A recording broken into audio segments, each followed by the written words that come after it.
Kain tayo ng dessert mga kalods. Ayan, tikman ko mga kalods yung dessert na ginawa ko mga kalods. Nilagay ko pala to sa avocado mga kalods. Ayan mga kalods. Ang sarap.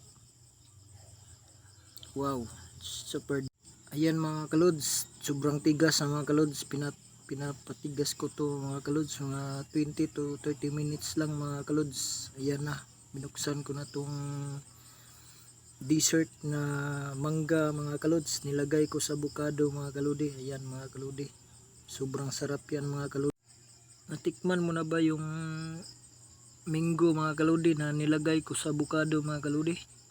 Ayan, napakasarap yan mga kaludi, kaya hiniwa ko na, hindi ko na tatagalin pa kasi nakakatakam-takam yung lasa na to mga kaludi.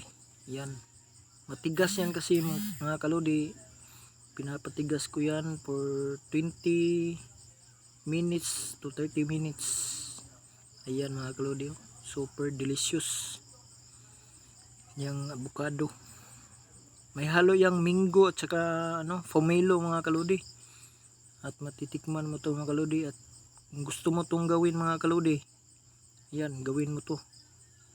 Napakasarap yan mga kaludi. Yan.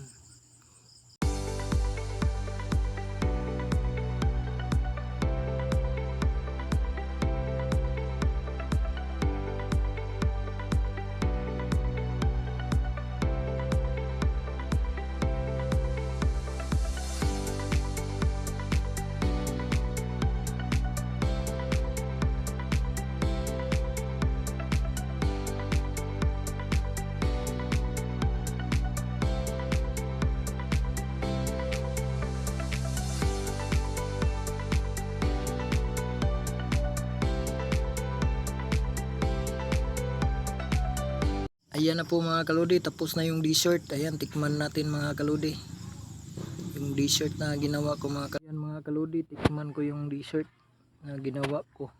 Ayan. Ayan mga kaludi, kain po tayo mga kaludi. Ayan, subo na natin mga kaludi. Ayan, paki-follow and like and share mga kaludi.